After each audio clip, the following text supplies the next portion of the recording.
So we'll start today's session by paying our obeisances to His Divine Grace, Sri Bhaktivedanta Swami Prabhupada, the founder Acharya of International Society for Krishna Consciousness. Yeah. As we know, we are in chapter 3. We started last week, chapter 3, in which we have 43 shlokas altogether, and the chapter title is Karma Yoga. Yeah. Now, within this, last time we covered in chapter 3 from shloka 1 to 9, and today we'll be covering the full section of the third section, which is 10 to 16, and we'll also get started with the fourth section of it, which is Nishkam Karma Yoga, to set the right example. Yeah. Now, I just wanted to recap a bit on what we did last time, and that will help us to have the continuity as well, for our topic today. So last time, the third chapter starts with, Arjuna's confusion, right? He asks, Krishna that, why do you want me to engage in this ghastly warfare, which was like during, that avaram karma, right? So why do you want me to get engaged in ghastly warfare if you think intelligence is better than truth work, right? So we know that his bewilderment was coming from that 2.49 shloka, mainly from the second chapter, right? Where Krishna mentions that durena hi avaram karma, and Arjuna takes avaram karma as fighting, whereas Krishna is saying it will be a wrong act, avaram karma, if you don't fight, right? Because as a Kshatriya, your duty is to fight. So Arjuna then asks Krishna, please tell me, for sure, which is the best beneficial for me. Yeah. So then we saw what Krishna mentioned, that he reminds Arjuna that he has already spoken about, two parts, right? Jnana Yoga and Karma Yoga, right? One is which is through the empirical philosophical way, and the other one is through devotional service, right? And we also saw how Krishna, because Arjuna was so keen to renunciate, right? Krishna explains to him that, the prerequisite for renunciation or taking up sannyasa is purification of heart, right? And you get purification of heart by performing yoga, right? By performing your prescribed duty. So a person who is not purified yet, he taking renunciation would be a premature renunciation, right? And they cannot attain liberation by this, right? And also how Krishna explains that for us, inaction is unnatural, right? It is not, we tend to act helplessly, right? We as, souls also, our inherent nature is to be active, right? So inaction is not natural to us. So then he also highlights, we saw the different garbs of pretenders with different grades, right? Who is a pretender? The one who tries externally is a garb of devotee, but internally his mind dwells in sense of gratification, right? So, and we saw 4 categories of pretenders, right?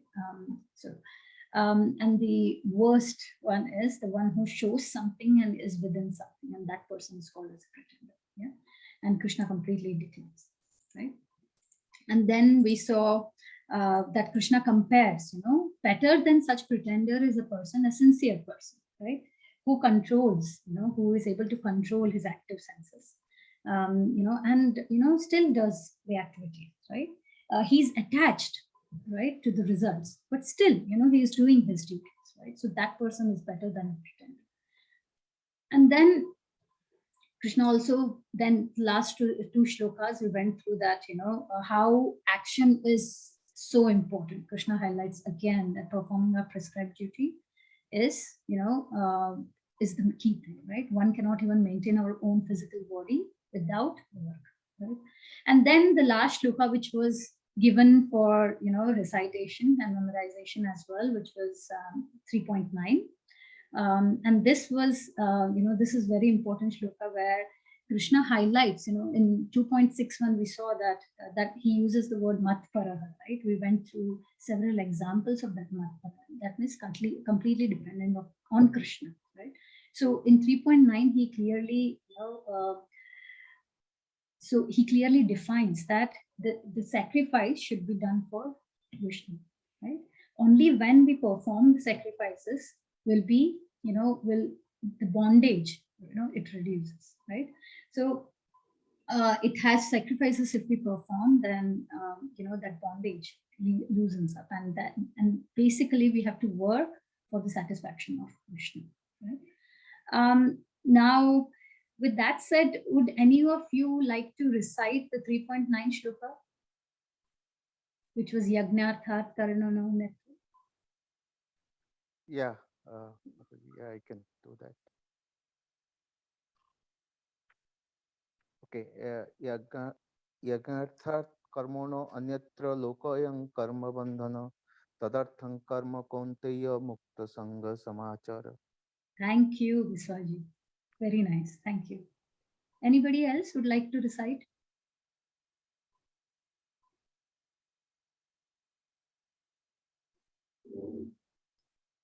Okay, so we'll move then for today's topic, because we have a bit to cover today, and pretty interesting as well. So our third section of the chapter was from Karma Kanda to Karma Yoga, right? That was the title. Now, last time, I just wanted to revise this because this is important, right? So we discussed this slide, right, where again, this highlights the 3.9 Yagna. Yagna means what we are doing for Lord Vishnu, sacrifice for Lord Vishnu or Krishna, right? So without personal desire, right? So that is Yagna, right? And we also walked through this slide where we saw that how, performing our prescribed duties, why is performing the prescribed duties very important? Because only through that way we can purify ourselves, right? Purification of heart happens, and as gradually our purification of heart starts, that kind of knowledge awakens, right?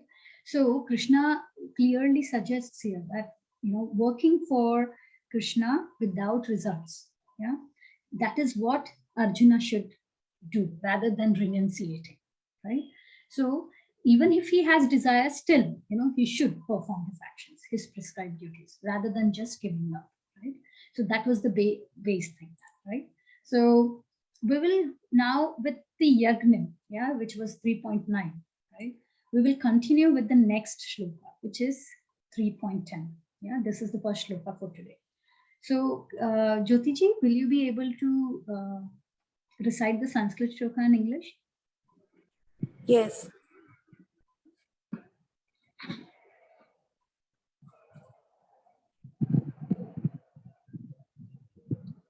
सहयज्ञा प्रजा सृष्ट्वा पुरोवाच प्रजापति अनेन प्रस्विष्यध्वमेषा वशुष्टवा काम तुका.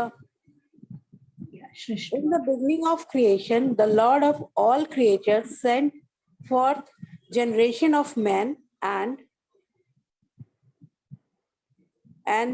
demigods along with sacrifice for Vishnu, and blessed them by saying, "Be thou happy by this yajna sacrifice, because its performance will be bestow upon you everything desirable for living happily and achieving liberation." Bhagavad-Gita 3.10. 10. Thank you. Hare Krishna. So it's so direct, right? Krishna is saying clearly here that if you perform the sacrifice, it will bestow the key things. One is happiness, and the other is liberation, right? And we had a complete one session on happiness before, right? So why we strive every day, we do anything, it is for that, right? So Sahayagna Praja Shrishva Puruvacha Prajapati. Now, Prajapati, right? What is this word? What does it mean? It means that Prajapati, he is nothing but Lord Vishnu, right? Prajapati, he is someone who is the Lord of creature. That is what it means, right? So it is Vishnu, right? And this is kind of, consolidated system made by Krishna, where he has, he has mentioned that there are humans, there are demigods, right? And the human purpose, what is the purpose of human beings? He says, is to perform yajna, right? Perform yajna to demigods. And then in turn, the cycle continues. Demigod in turn provides the necessities for us to live, right? It's like, if we correlate this, right? Like human beings perform the yajna and, to demigods, then demigods in turn gives, we know that each demigod is responsible for different, for example, Indra is responsible for rain, Vayu is responsible for wind. So we know that each demigod have their, kind of categories, right? What they are responsible for. So we can compare this like, say in any government, right? The government is the one which makes the policy, right? But there are different departments, right? How different departments work for fulfilling the necessities for citizens. So the rules, the policies are made by the government, right? But to make sure that the citizens get the necessities, it is the responsibility of those, small departments which are responsible for each, right? So similarly, it is important for us to understand that Krishna has made this system, right? Like he has assigned somebody to give water, right? He has assigned somebody to give air. He has assigned somebody to give light, right? And etc. So each of the demigod are assigned to give some facility, necessities, right? So this is the system of yajna, and Krishna has set it up because, when we perform yajna, right? The sacrifice, the fire sacrifice, right? So any yajna, when we perform, we start with ahuti, right? And that is done for offering of Vishnu. So we tend to offer first to Vishnu and then perform the yajna, right? Because Vishnu is the Yagnapati, right? He's the Prajapati, Yagnapati, right? So he's the Yagnapati. And in this way, as Krishna has set up the system, and he's saying that, if we as humans, our responsibility is to perform yajna. And when we perform yajna, we are offering ahuti to Vishnu to start. And then, when we perform that, then demigods who are responsible, like the different departments within the government, they tend to then provide the necessities, right, to us, right? Like air, water, light, everything, right? So this material world, it is basically conditioned, right? We are conditioned souls, right? So we learn, it is set up for us to learn how to perform sacrifices, right? Perform sacrifices for the satisfaction of Vishnu, right? So that we can live comfortably here. We get the necessities and we can live comfortably here. Yeah. And eventually what Krishna says, be thou happy by this yajna, because its performance will bestow upon you everything desirable for living happily and achieving liberation. Right? So this is the whole program set up, right? Like we have a program in software, right? So if you tick the boxes, the cycle goes, right? So now, if our mindset when we talk about yajna is usually the fire sacrifice, that's what comes to our mind first, right? But we need to understand, in this age of Kali Yuga, do we really get that pure ghee, the ingredients for the sacrifice? They are no more pure, right?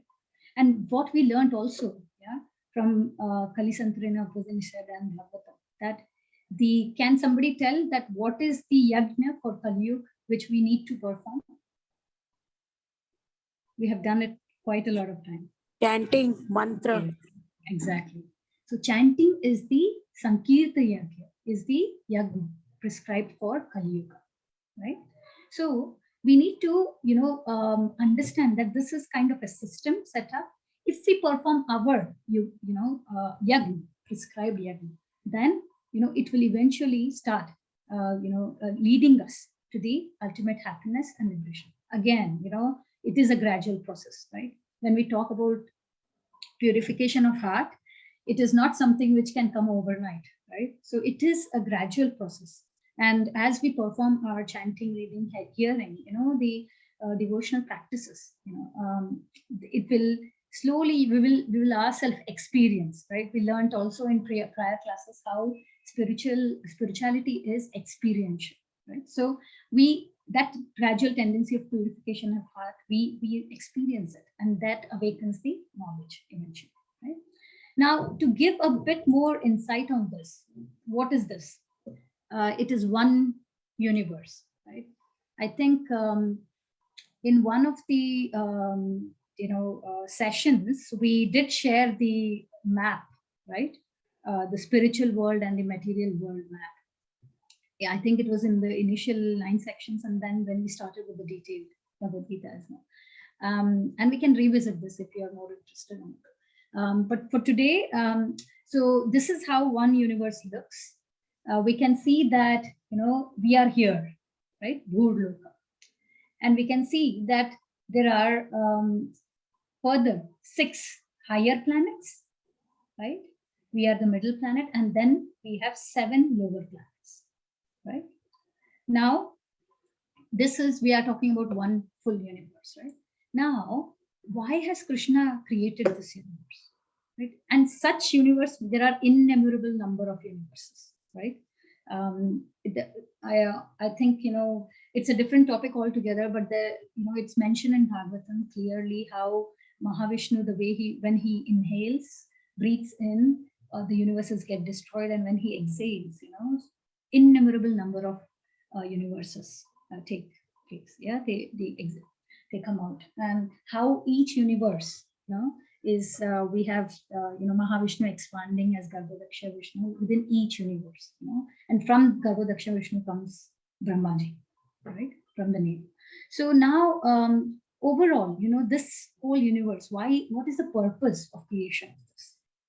This is nothing but, Krishna is giving us a platform, right? It is a chance, golden chance for us as conditioned souls to perform the yajna and go back to Godhead, right? See, when we are in this material world, all of us within this material creation are conditioned by this material nature, right? And why? Because we have forgotten our relationship with Krishna, the Supreme, right?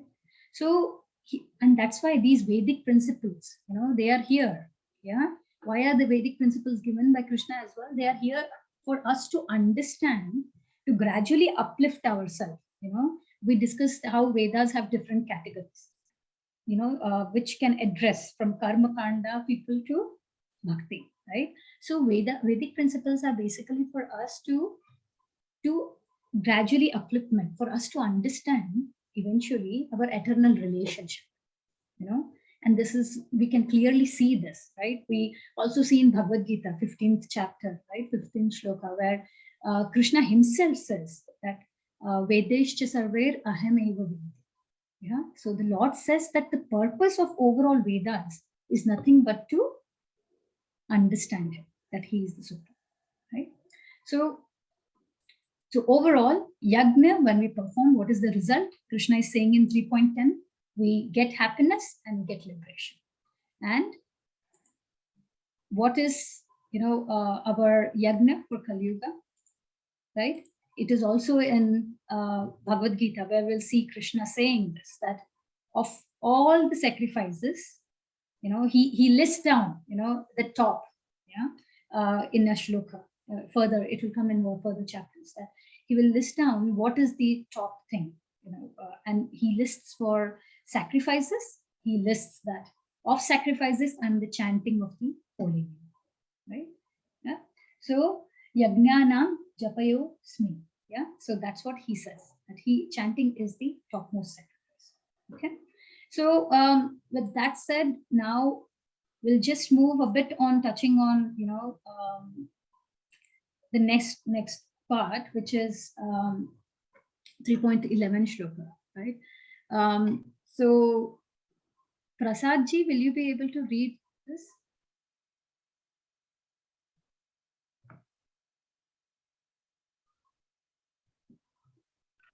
Hare Krishna. Hare Krishna. Devan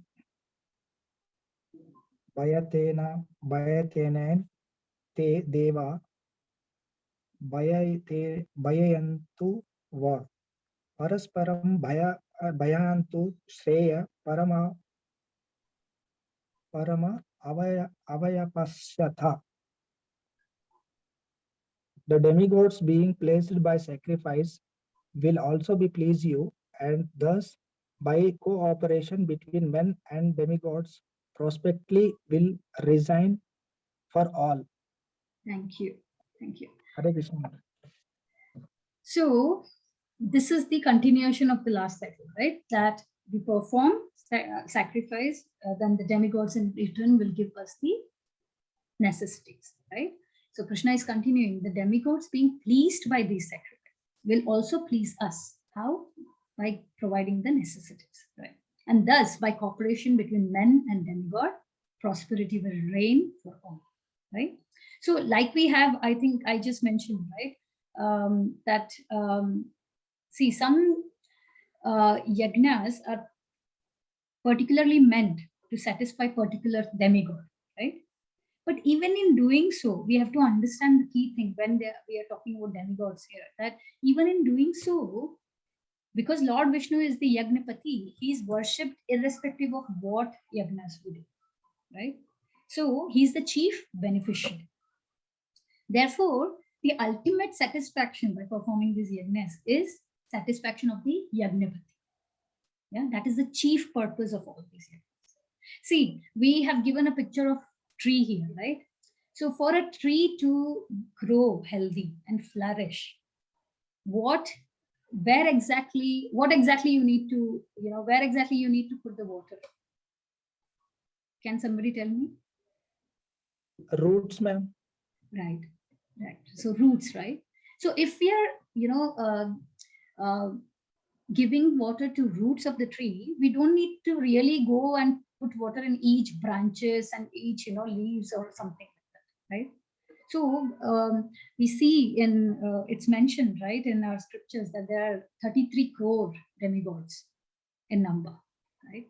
So 33 crore, they say, right? So Krishna is the root. If we are putting the, nurturing the root of the tree, we don't need to individually, pay much of thing for leaves or branches, which are the different demigods, right? So we have to work, our ultimate aim is to satisfy the Yagnapati, right? Which is Vishnu, yeah? Which is the root of the tree. Yeah? Now, Krishna has mentioned this cycle. Now further in the chapter, he highlights who are those, if someone doesn't follow this, yeah? So what do you call those, right? He calls them thief, okay? So Kavyaji, will you be able to read this? Yes. I'm not able to see the shloka Sanskrit. It's okay. I just want the English thing. What is on the Okay. In charge of various necessities of life, the demigods, being satisfied by the performance of yajna, will supply all necessities to you.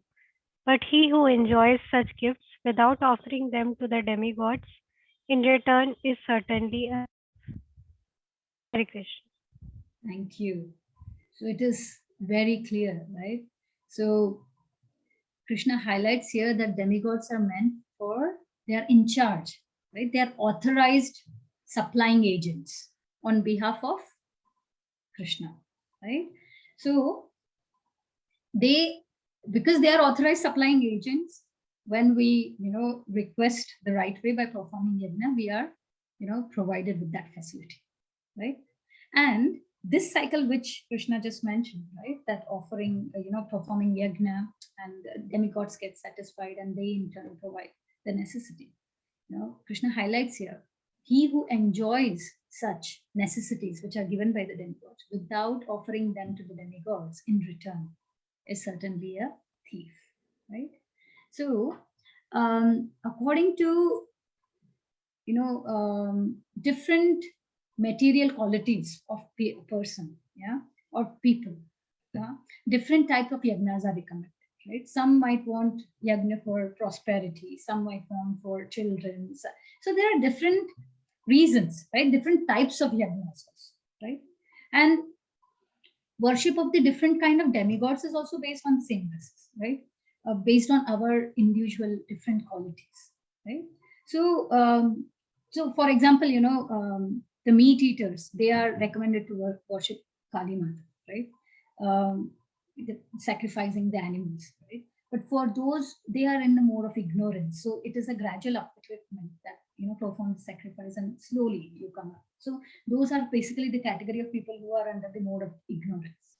But for, for people who are in mode of goodness, scriptures say that the transcendental worship of Vishnu is recommended, right?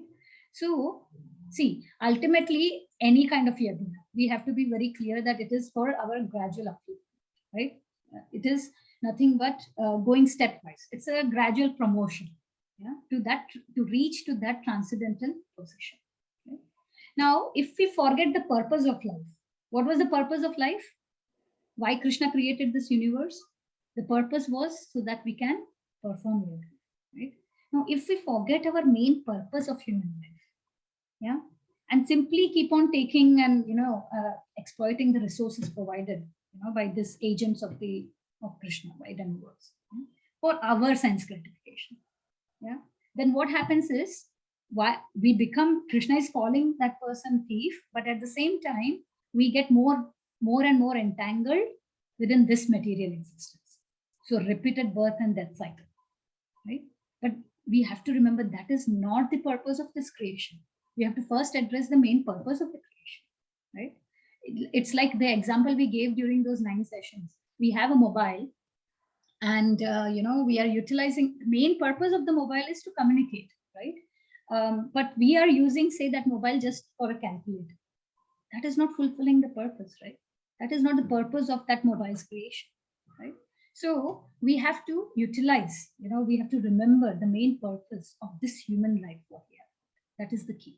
Yeah, it's similar, we can take this example. We have given this in the 9 sessions as well before, that say we are constructing a house, right? There are so many different department of people working there, right? Carpenter and, the electrician, the plumber. So many, the person who is bringing the bricks and, different kind of laborers, and they work so hard, tirelessly. We see them working in scorching sun, skipping their meals, to enable that it is done, right? So, but now what happens that once the house is constructed, it ends up that they say that, oh, we have put so much of effort, and energy. So now this house belongs to us, right? Regardless of who was paying for the materials, who was giving the facility, who was giving the money. No, that sounds silly, right? It sounds insane to us that they are claiming the ownership. So if they claim the ownership, then it really sounds, are they mad? It sounds insane, right? This is what is Krishna highlighting, right? So we went through, we have that shloka in the next slide, where it's 5th chapter, last shloka, which Krishna highlights that, Bhoktaram Yagni Tapasam Sarva Loka Maheshwara Surudha Sarva Bhutanam Gyatva Mam Shantim Gicchati. So Krishna highlights that he is the owner of everything. And when we try to claim the ownership, that this only belongs to us, because we are putting some effort to exist, to run our day-to-day life, then that is insane. So we went through one session where it was like Krishna is the supreme boss in one of those sessions. So we have to utilize these resources, but also, in his service, we have to give it, right? And we see, how he gives us, as we grow in Krishna consciousness, we start realizing how everything around us is given by Krishna. It may be, as simple as sunlight, without which we cannot survive. Plants, which gives us the food and survival.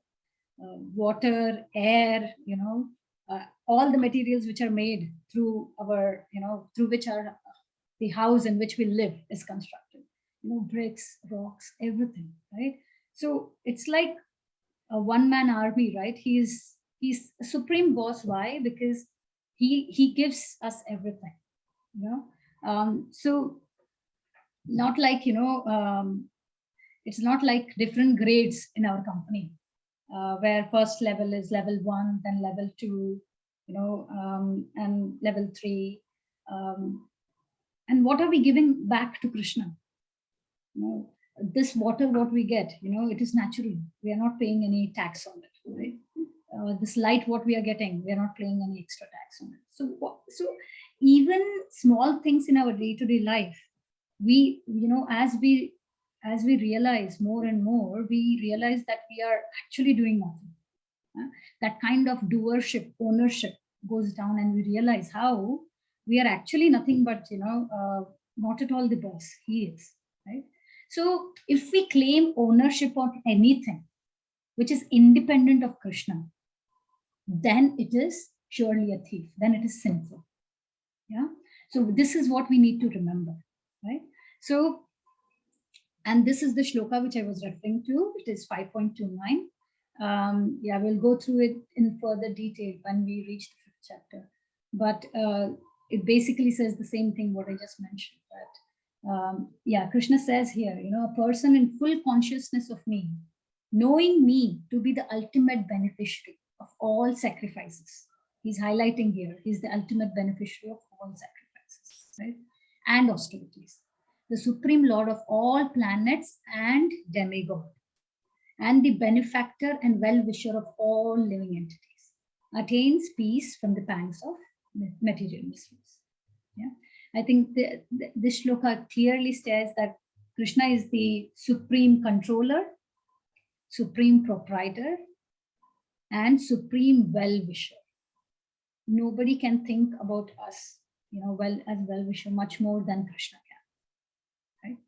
And Krishna highlights, you know, this whole material nature. We see it further in 9th chapter, 10th verse.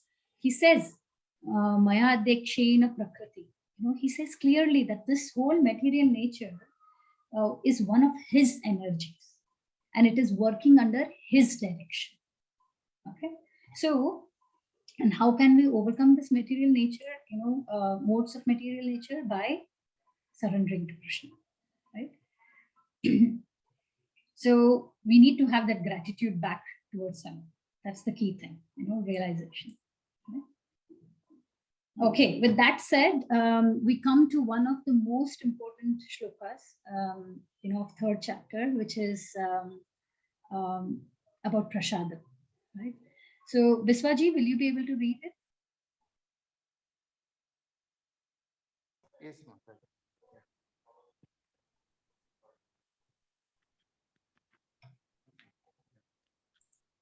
Yajnasishtasinah santo muchyate sarvakila vaishyah bhunjate te papa pachanta atmakaranat.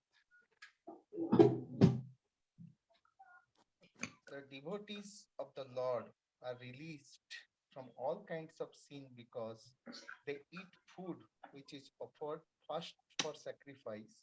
Others who prepare food for personal sense enjoyment verily eat only sin. Thank you. Your voice is very feeble. Maybe, I don't know, if it is just my Sorry, there end. is some network issue. Can you hear me okay, Biswaji? Yeah, I can hear you properly. Okay, thank you. So, right. So, Yagnashishta Shinaha Santo Muchante Sarva Kilbishay Bhujate Tetva Agham Papa Ye Pachanti Atmakara. It's very important for us to remember the shloka, and this will be the shloka which will be for this week's recitation. Yeah. So the devotees of the Lord are released from all kinds of sins because why? They eat food which is first offered, right? Offered first for sacrifice. Yeah. Others who prepare just for sense enjoyment verily eat only sin. Right? So nowadays it's a big thing when we hear, you know, that people say, I am vegetarian, right? Therefore, Prabhupada always used to mention that even, animals like monkeys, even as big animal as elephant, they are also vegetarian. Yeah. So we as devotees, it's not about vegetarian, non-vegetarian. It's just not about vegetarian, but we devotees should be prashaditarians, right? So therefore, such devotees always perform yajnas or sacrifice. Yeah. Just give me 1 second.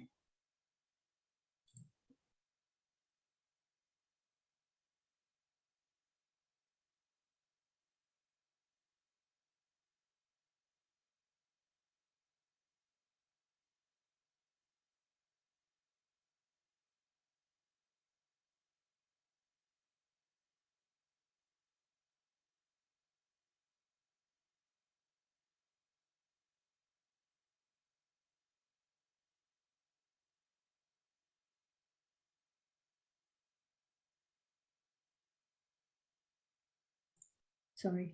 So now devotees, that's why we as devotees, we should always be engaged in performing sacrifices, right? Yajnas, yeah, in different modes, right?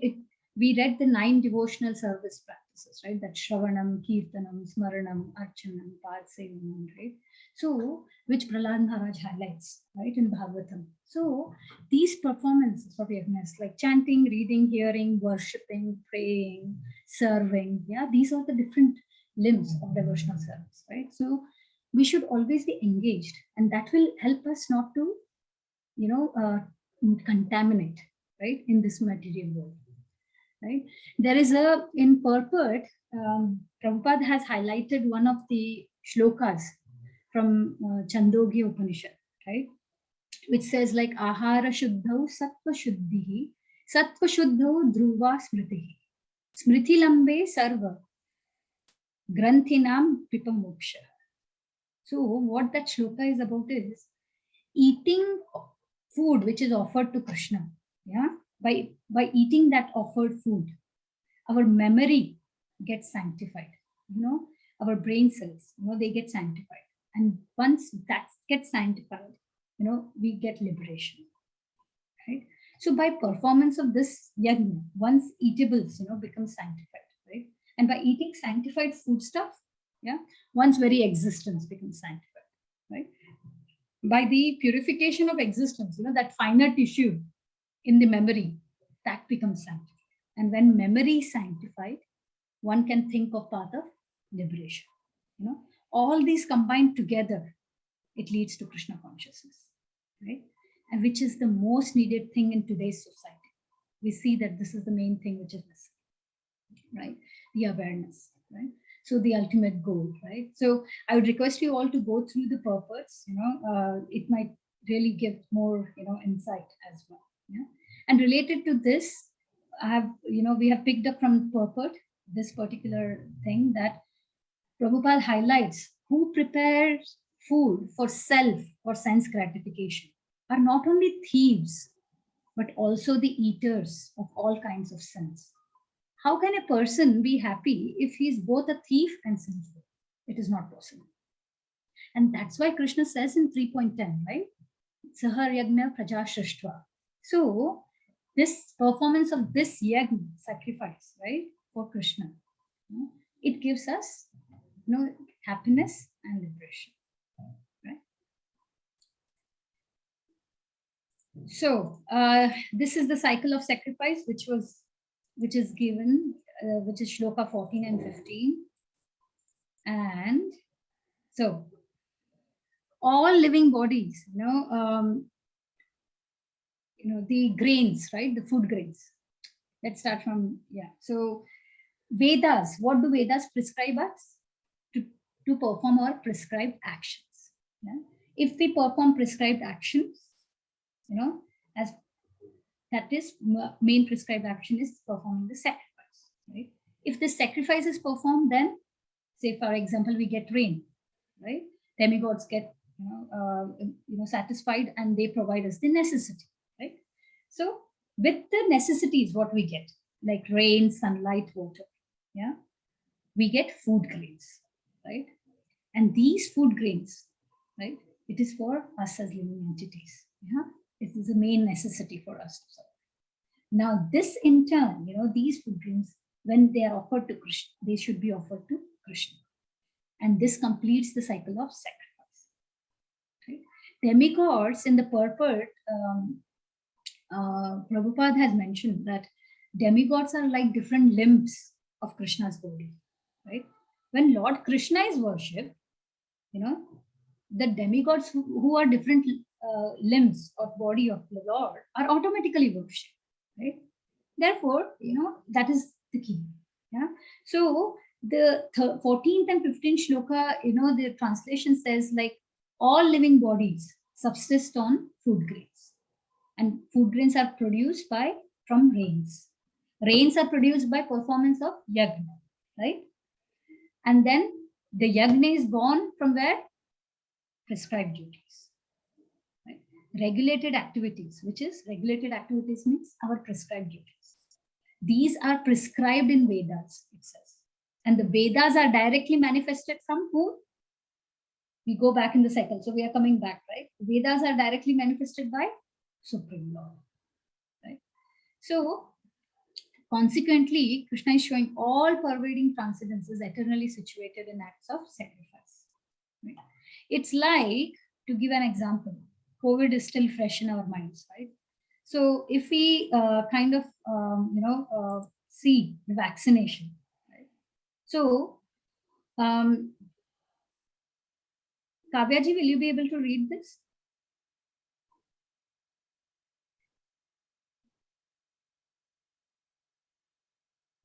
Yes, we can read.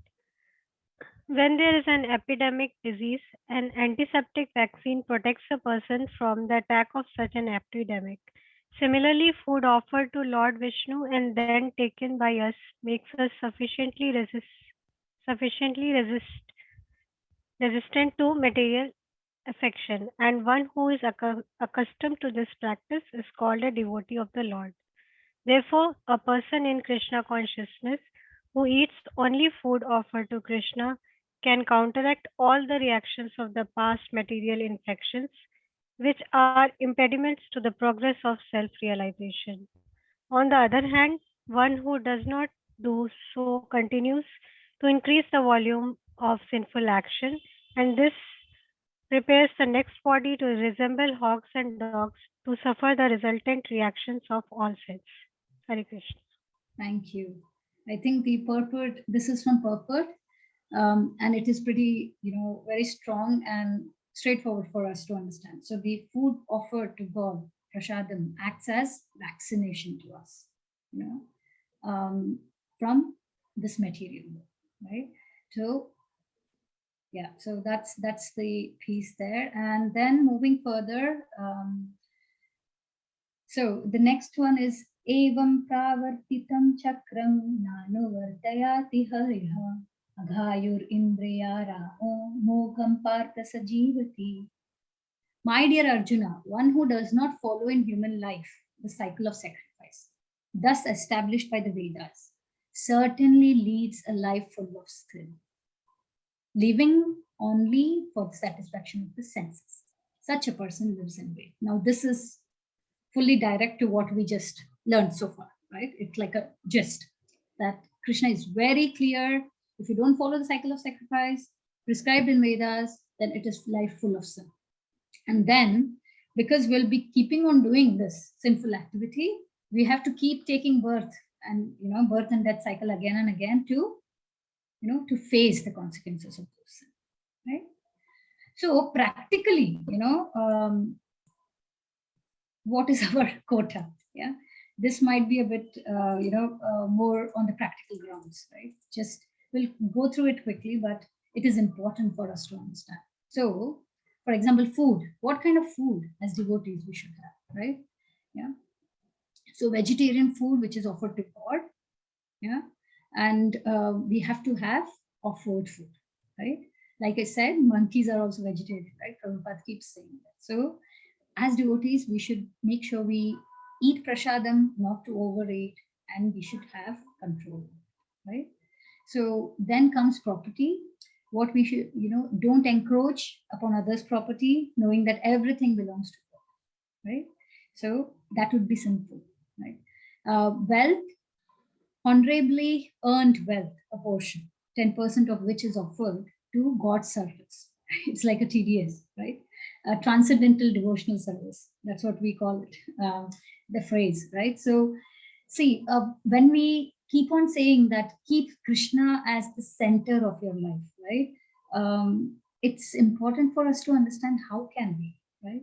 So it's like, uh, trying to look the part of the day utilizing ourselves into Krishna conscious activities where, for example, we are reading something, right? Rather than reading, spending hours together on newspapers, on news, on some fiction novels, we have to dovetail that to, read about Krishna, our scriptures, Bhagavatam, Bhagavad-Gita, right?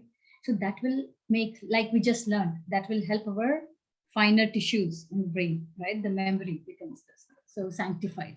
So, and for example, when we earn a salary, right? We all earn because we, at the end of the month, we get salary, right?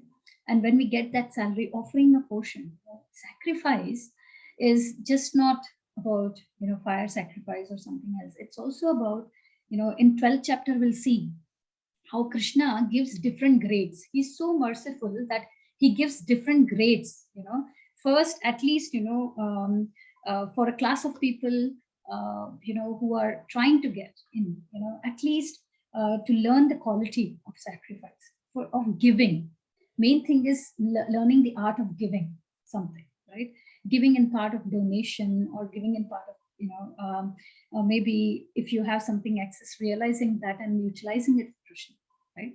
So as part of salary, taking out some amount to as to serve Krishna, in various activities, may it be book distribution, or may it be, donation to the temple. So it depends, but for Krishna content, and that becomes prasadam then.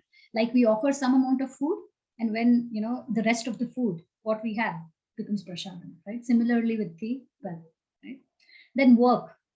We should not do any irreligious activity, right? We know those 4 regulated principles, which we quite a lot of time touched upon, right? No meat eating, no intoxication, no illicit sex, and no gambling, right? So, and then we need to make sure that we don't do any of this. And then endeavor, anything we endeavor, we should not be with greed, right? It should be in a divine consciousness.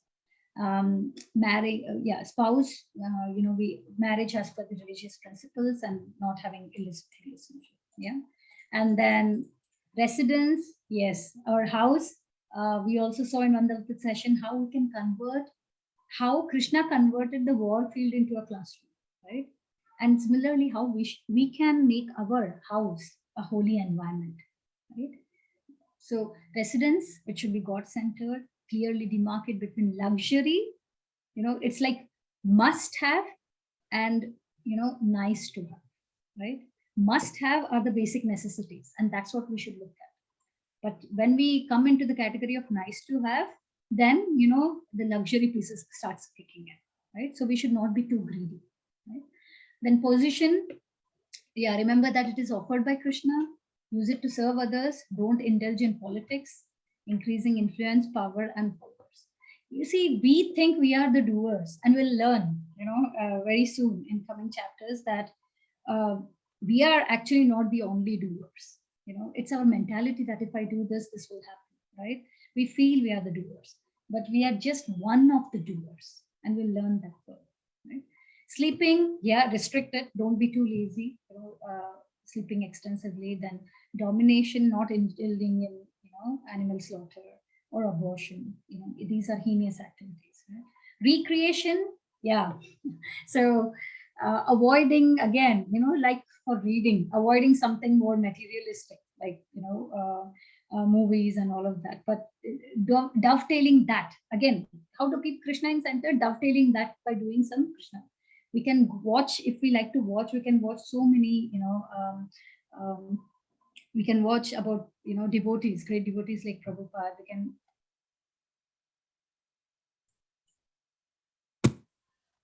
Can you hear me? Yes.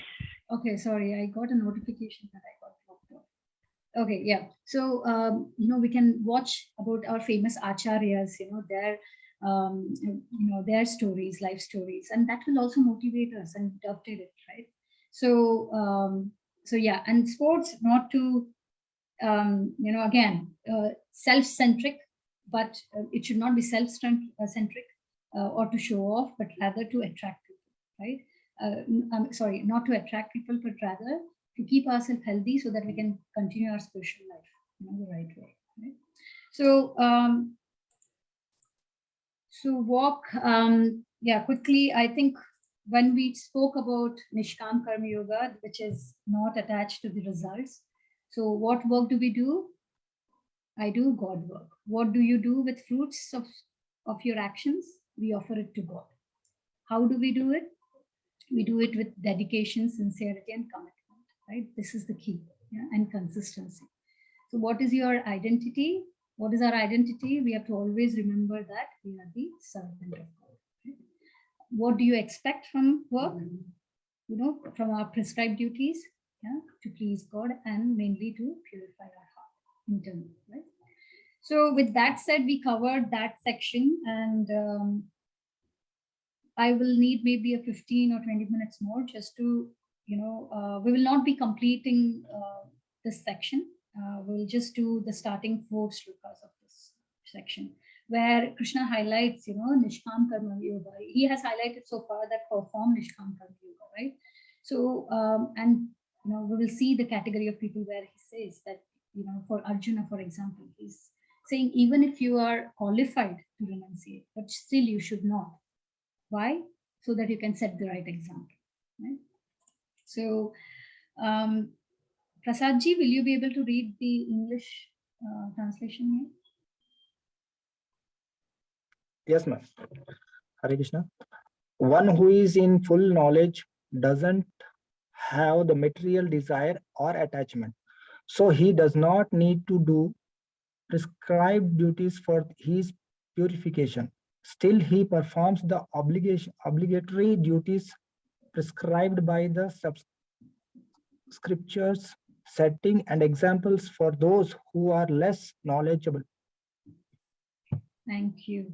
So it's pretty strong statement, right? So we see here one who is in full knowledge. When we say full knowledge, right, what does it mean? Full knowledge as in, what was the first lesson Krishna taught to us in 2nd chapter? That we are not this body, but we are soul. That was the first lesson Krishna taught in Bhagavad-Gita, right? So full knowledge means a clear understanding that we are not this body, we are soul. And what is our constitutional position? That is to serve Krishna, right? Why? Because Krishna is the absolute truth. Yeah. So 4 things: that we are not this body, we are soul. Our constitutional position is to serve Krishna. And why? Because Krishna is the supreme. He is the absolute truth. Yeah. And if we are in this knowledge, we will see that how we start getting, away from having several material desires, or working for our own gratification, right? So what is here is one who is in full knowledge, right? Does not have material desire or attachment. So he does not need to perform prescribed duty for his purification, because this person is already purified, right? What did we learn? Why do we need to perform prescribed duties? So that we get purification of heart. But the person who is in full knowledge is already purified, right? So he does not need to do prescribed duties. Still, he performs obligatory duties. Yeah. Why? Obligatory duties prescribed in scriptures for setting the example.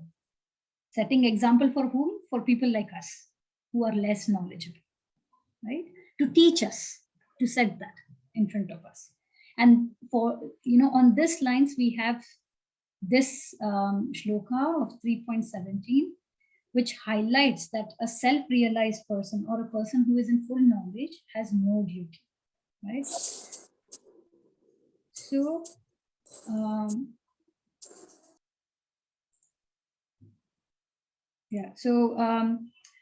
यस्त्व आत्मरतिर् एव स्यात् आत्मतृप्तश्च मानवः आत्मनि एव च सन्तुष्टः तस्य कार्यं न विद्यते. Right? So, but for one who takes pleasure in the self, whose human life is one of self-realization, and who is satisfied in self only, fully saturated, for him there is no duty. So this is what Krishna is saying. Right? There are few words here which we will mention in the next slide, which is ratir, tripta and santushta, right? So atmaratir, yeah. So ratir means attachment, right? Attraction or attachment. Attachment to what? Not for outside, not for material, objects, but for inside, more inwards, right? And tripta means we know, right? Tripta means delightful, right? This person is delightful within. And santushta is self-satisfied, fully satisfied, right? So it is more on self-realized person is within. We are talking about within, not within this external material world, right? They transcend the scope of duty. There is no duty for them because they are not dependent on anyone. They are in full knowledge. They know anything. Not a, we say that, right? Not a blade of grass moves without the will of God, right? So for us, we all live in a kind of reciprocal relationship, right? So we work for our kids, expecting that they, in course, will take care of us. Similarly, when we work in office, we expect something back, right? So we are dependent, right? We just now also learned how we are dependent on demigods. So we have to do something so that it reciprocates by providing us the necessity, right? But a person who is such self-satisfied and self-aware, who is delighted within, is not dependent on anybody, yeah, because they are not expecting anything from external, and that's why there is no external obligation. They are in that transcendental position. That's what Krishna is saying, yeah. So self-realized person, I think we discussed this. So they need not work, but yet they work. They have no need to work because they are purified already. But still, we see that they don't run up. They don't take renunciation, but they work, right? They don't have any obligation to do any prescribed action. They don't have any taste for material pleasures. No purpose, no reason. No purpose to perform. At the same time, no reason not to perform. Yeah. So, because they are not dependent. So this is important. So one who has spiritual intelligence doesn't perform prescribed actions with desire, right? But does them without attachment to result. Why? To set the right example for others, right? Because this transcendental person is not scared that if he works, then what we think, what Arjuna was also thinking, if I work, then I'll get bounded, right? It will cause attachment, right? So rather than that, just renunciate. So a self-realized person, they are not scared that if they still, even though they don't have to perform work, they're still performing work. Even when they are performing work, they're not scared that they will be bounded by it, right? So they don't have any, at the same time, no reason not to perform, right? They are still performing. Why? To set examples for people like us who are less knowledgeable, right? So now further this, further I think, Kavya ji, will you be able to read?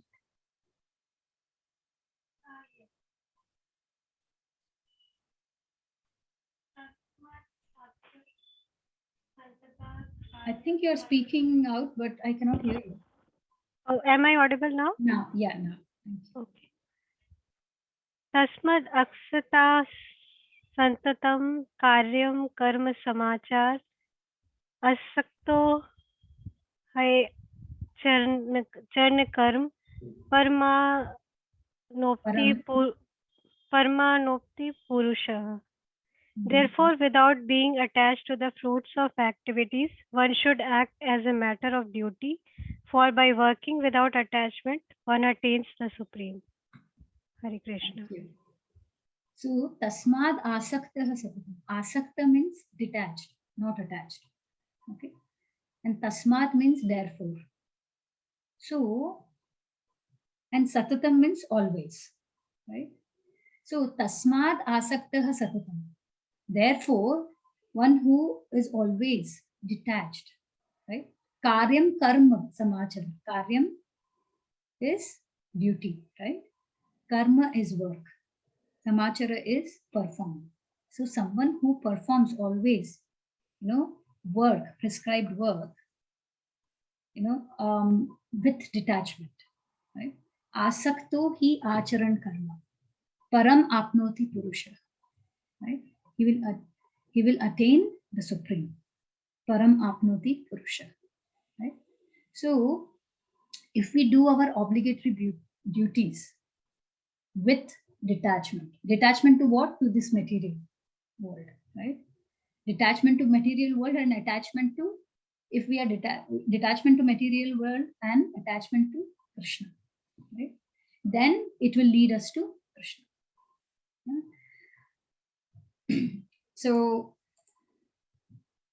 yeah, this is from purport. Yeah, and Prabhupada highlights this, that a person therefore acting for Krishna or in Krishna consciousness under proper guidance and without attachment to the results of work is certainly making progress towards the supreme goal of life. Right? Arjuna is told that he should fight in the battle of Kurukshetra for the interest of Krishna, because Krishna wanted him to fight. Yeah? To be a good man or a non-violent man is a personal attachment. But to act on behalf of the Supreme is to act without attachment for results. This is perfect action of highest degree, recommended by the Supreme Personality of Godhead, Krishna. Right?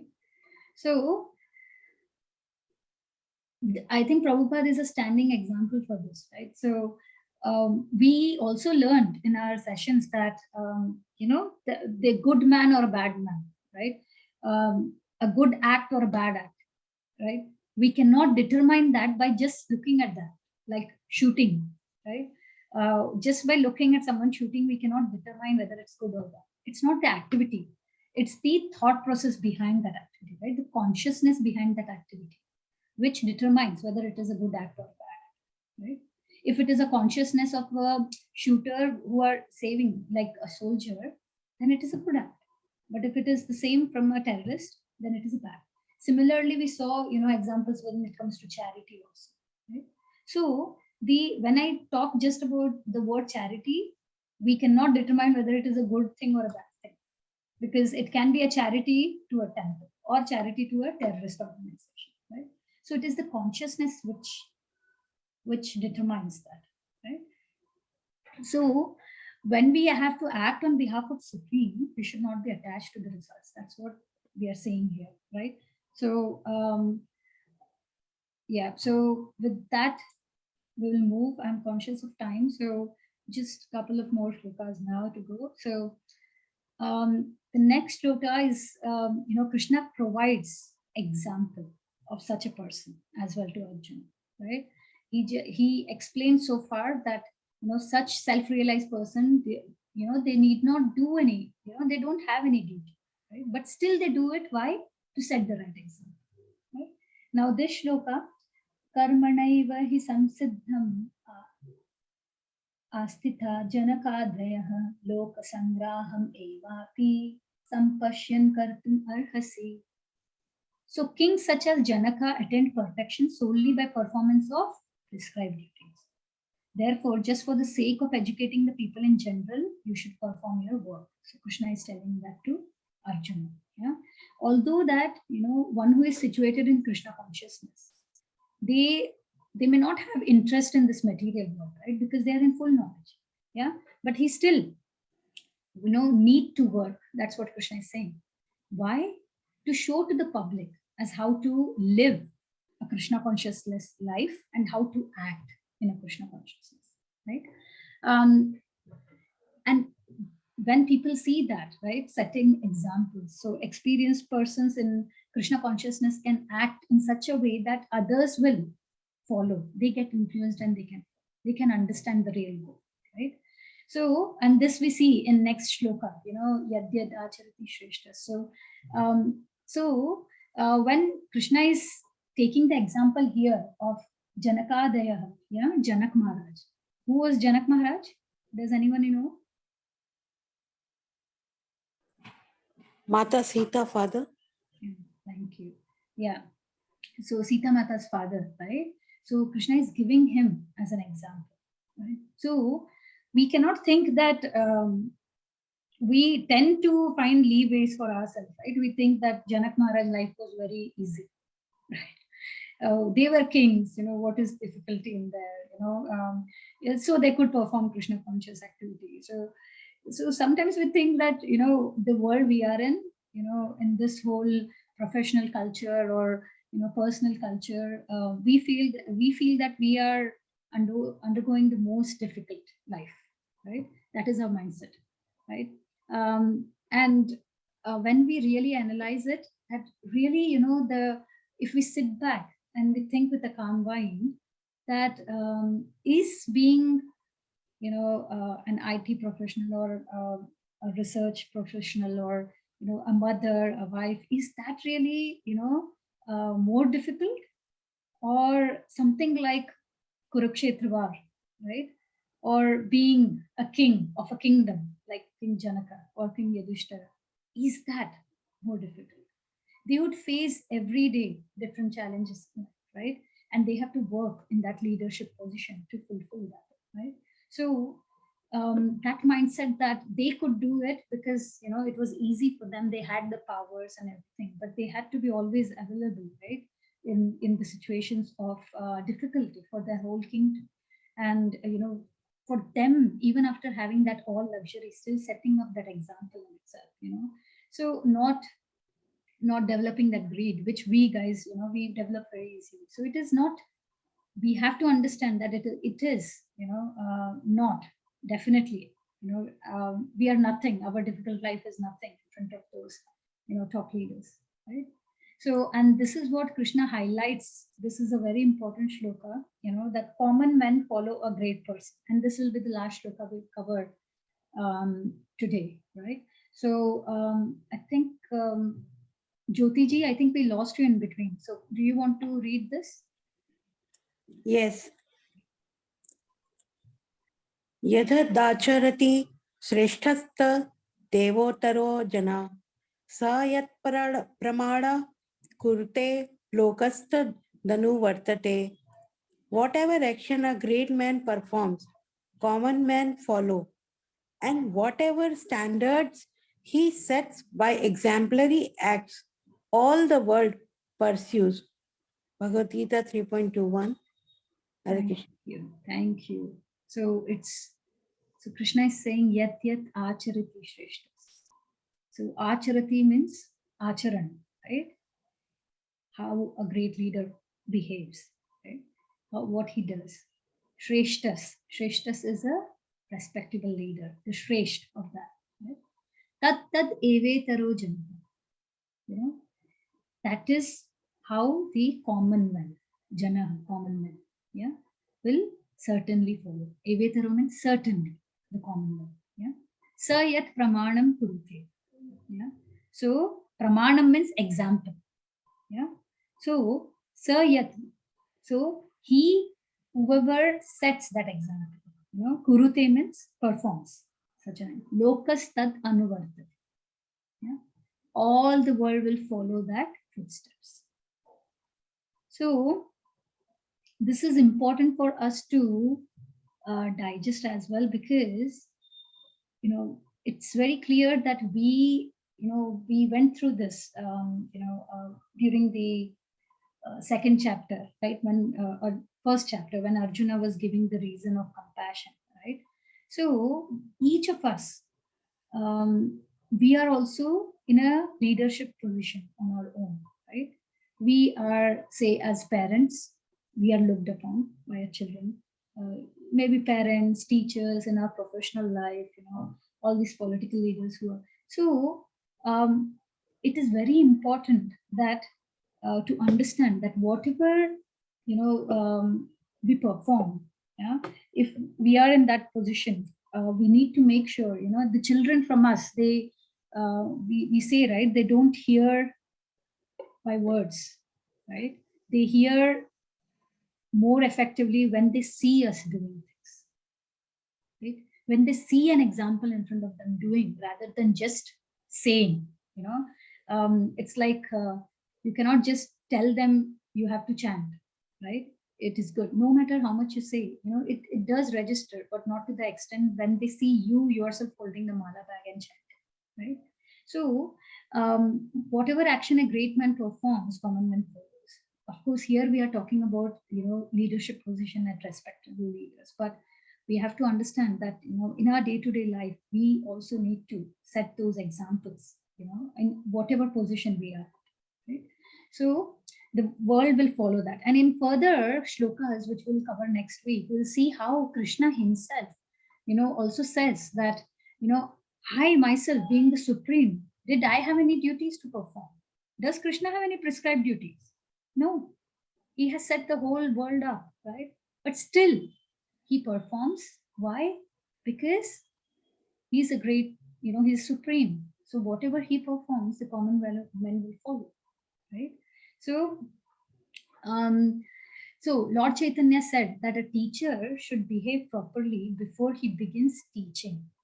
One who teaches in that way is called Acharya or ideal teacher. Therefore, a teacher must follow the principles of Shastra to teach the common man, right? So we heard this example, that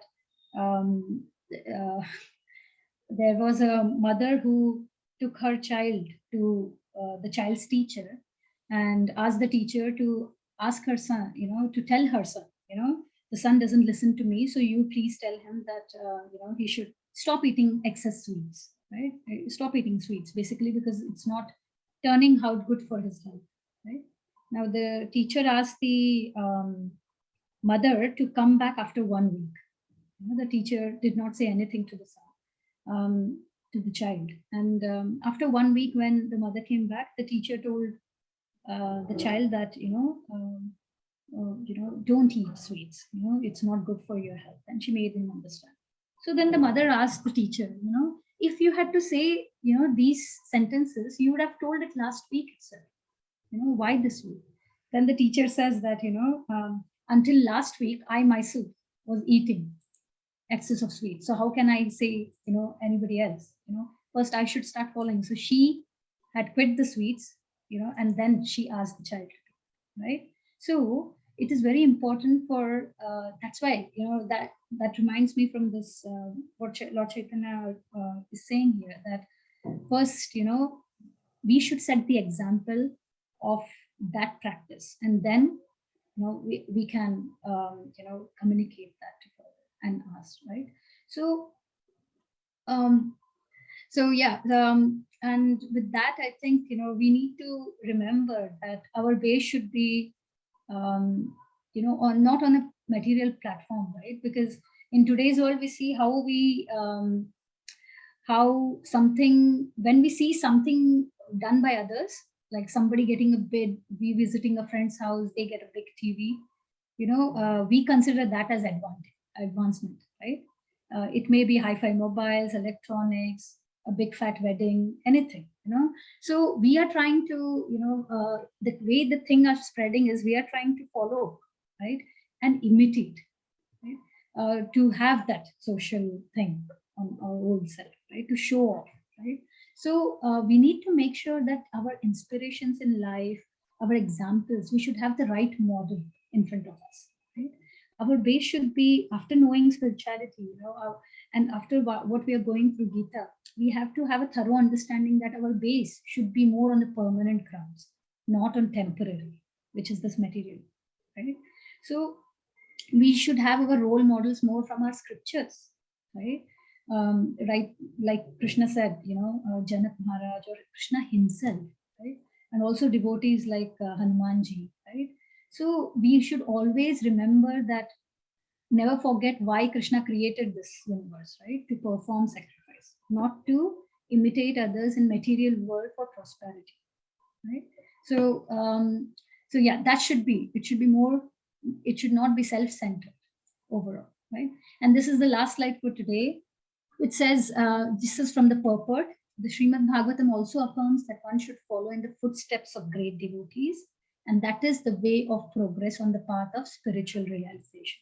The king or the executive head of a state, the father, and the school teacher are all considered to be natural leaders of the innocent people in general.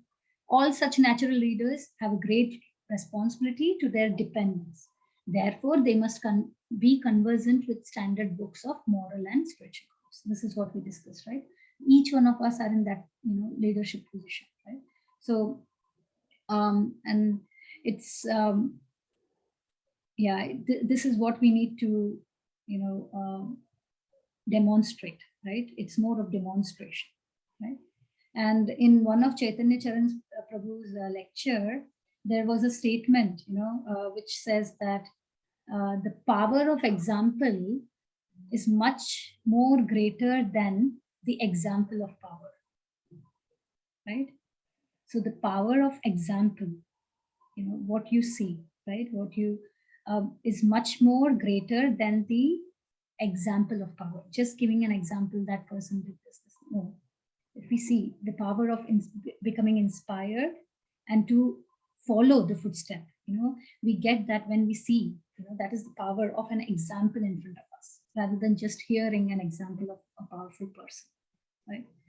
Okay, so with that said, we conclude today. I would request you all, we have been learning about sacrifices, performing sacrifices, and like we mentioned earlier today, the prescribed sacrifice for Kali Yuga is chanting. So please, continue your chanting, and we'll open the floor for any questions.